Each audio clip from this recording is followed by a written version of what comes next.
Nenmara block panchayat 2025-26 budget അവതരിപ്പിച്ചു.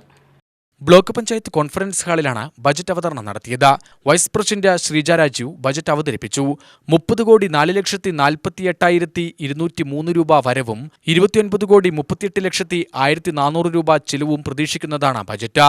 നീക്കിയിരിപ്പ് 66,46,803. പ്രാരംഭ ബാക്കി 53,31,803 രൂപ. 7 പഞ്ചായത്തിലെ വ്യത്യസ്തവും ശ്രദ്ധിക്കപ്പെടേണ്ടതുമായ മുഴുവൻ കാര്യങ്ങളും ഉൾപ്പെടുത്തിക്കൊണ്ടാണ് ഉപാധ്യക്ഷ ശ്രീജ രാജു ബജറ്റ് അവതരിപ്പിച്ചത്. സ്ത്രീകളുടെ ആരോഗ്യ പരിപാലനത്തിനായി നെന്മാറ ബ്ലോക്കിന്റെ പരിധിയിൽ വരുന്ന എല്ലാ പഞ്ചായത്തുകളും ഫിറ്റ്നസ് സെന്ററുകൾ സ്ഥാപിക്കുന്നതിനും ഉദ്ദേശിക്കുന്നു. അതിന് കരട് ബഡ്ജറ്റിന്റെ ലക്ഷ്യങ്ങളിലൊന്നാണ്. തൊഴിലുറപ്പ് പദ്ധതിയുടെ ഭാഗമായി എല്ലാ കുടുംബങ്ങൾക്കും 100 പ്രവൃത്തി ദിനം ഉറപ്പുവരുത്തുന്നതിനായി ആവശ്യമായ പദ്ധതികൾക്ക് രൂപം നൽകും. പൊതുസമൂഹത്തിന്റെ ജാഗ്രതയും കരുതലും അനിവാര്യമായ ഒന്നാണ് വയോജനങ്ങളുടെ സുരക്ഷ.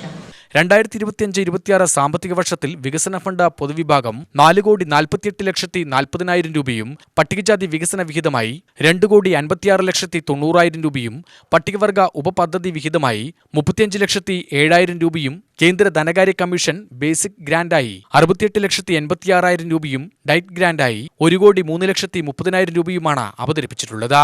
ആകെ പദ്ധതി വിഹിതത്തിന്റെ 20% പാർപ്പിട മേഖലയ്ക്കായി മാറ്റിവെക്കുന്ന വിധത്തിലായിരുന്നു വൈസ് പ്രസിഡന്റിന്റെ ബജറ്റ് അവതരണം. പട്ടികജാതി വികസന വിഹിതമായി 2,56,90,000 രൂപയും പട്ടികവർഗ ഉപപദ്ധതി വിഹിതമായി 35,07,000 രൂപയും കേന്ദ്ര ധനകാര്യ കമ്മീഷൻ ബേസിക് ഗ്രാന്റായി 68,86,000 രൂപയും ടൈഡ് ഗ്രാന്റായി 1,03,30,000 രൂപയുമാണ് അനുവദിച്ചിട്ടുള്ളത്. കൂടാതെ മെയിൻ്റനൻസ് ഗ്രാന്റ് 1,25,11,000 രൂപയും ജനറൽ പർപ്പസ് ഗ്രാന്റായി 1,06,40,400 രൂപയുമാണ് ഈ ബഡ്ജറ്റിൽ ഉൾപ്പെടുത്തിയിട്ടുള്ളത്. പ്രസിഡന്റ് സി ലീലാമണി അധ്യക്ഷയായി.